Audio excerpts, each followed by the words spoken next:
Well, greetings folks. This is the first manual video on using the DAK Auto Bakery. This was the first bread machine in the United States. Started the home bread machine business here, and it was brought over by DAK Industries. It's a really good machine. It's an old machine, and it's a little bit rare. The only thing more rare than the machine is definitely the instruction manual. There's quite a few little scams going on. People selling photocopies of the instruction manual on eBay for $7 or $8, and a lot of people getting scammed. A lot of people getting instruction manuals copied for different bread machines. And the ironic thing is that bread machines were designed to be as simple to use as possible. You put all the ingredients in, you press a button, and you walk away. So, the DAK Auto Bakery does have a few little quirks which could dissuade someone who's trying to get one to work. They might think it was broken when in fact nothing was wrong. So I thought I'd go ahead and put a video together. This first one has some instructions for using the DAK, and we're going to make some just plain basic white bread. Later on we'll make some more videos, more recipe oriented. We'll make some cinnamon bread, some other things like that. Should be pretty good. So we're going to go ahead and get started here. Okay. Firstly, you may have a DAK Auto Bakery and you wonder if you have all the parts. There are 4 parts. There's the main unit, also known as the space capsule for obvious reasons. Inside is the motor assembly, the heating ring. You do not want to be filling this with water. This here is a blower. This will cool the dough and the bread at certain points depending upon the cycle you're using. You have this part. It's very, very important. It is the gasket. This has an open bottom ingredient pan, which means that without the rubber gasket, your wet ingredients are going to leak right into the cooking area. That's not good. Lastly, there's the kneading blade. A lot of people think that there's something missing. No, this is actually all that's needed. This is a very, very clever design. It's a very well-made machine. And we're going to go ahead and put it together. First on is the rubber gasket. Just fits over the drive spindle. Just push it down securely.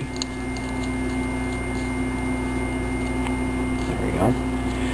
If this has been used and not cleaned, you'll want to make sure that there's no bread, dried bread pieces, which might keep that from going flush. Next is the ingredient pan.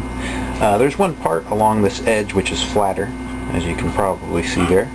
If you put your hand on this part, and you hold it like it's a clock at 12 o'clock, turn it so that that flat part is at 11, insert it into the bread machine so that the flat part is close to the blower. Remember, you want it to be slightly off center. You want it to be at about 11 o'clock. Push it down until you see the rubber gasket is flush, then just turn it slightly. It only fits in that one particular angle, and that is because that flat part is where the blower rests during the baking. Lastly, you take the paddle and just push that down on the rod inside. Fits on both ways. You want to make sure that that's snug all the way down. Again, if someone's been using this before and they haven't cleaned it, there's some dry bread. You want to make sure to take that off. If that's not all the way flush and it comes out during the kneading process, you might not notice it and come back and find out that the motor's just been spinning aimlessly.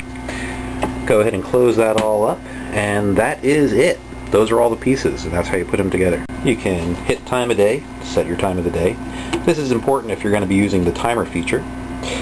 You can hit timer set, put in a time of the day, and it will have the bread done at that time. So roughly 4.5 hours before that, the machine will start up.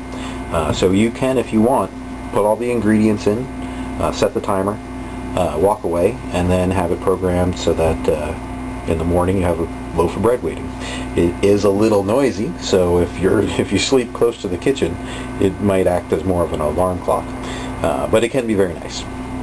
There are 3 different cycles: white bread, French bread, sweet bread, and then there's manual, which was actually a modification of these other cycles. You can pick it by pressing the menu button, and then starts it up. White bread is a basic bread cycle. French bread cycle is the same as the white bread cycle, except I believe it handles the heating different. I haven't found out all the information about that yet. The sweet bread cycle is longer than the other two cycles by about a half hour, and that's for doughs that have lots of ingredients in it, raisin, fruit, cheese, things like that. Gives it the extra time needed for the dough to rise. If you use the manual cycle, that means that you're not going to be actually baking the dough in here. You're just going to be using this to mix the ingredients and knead the bread.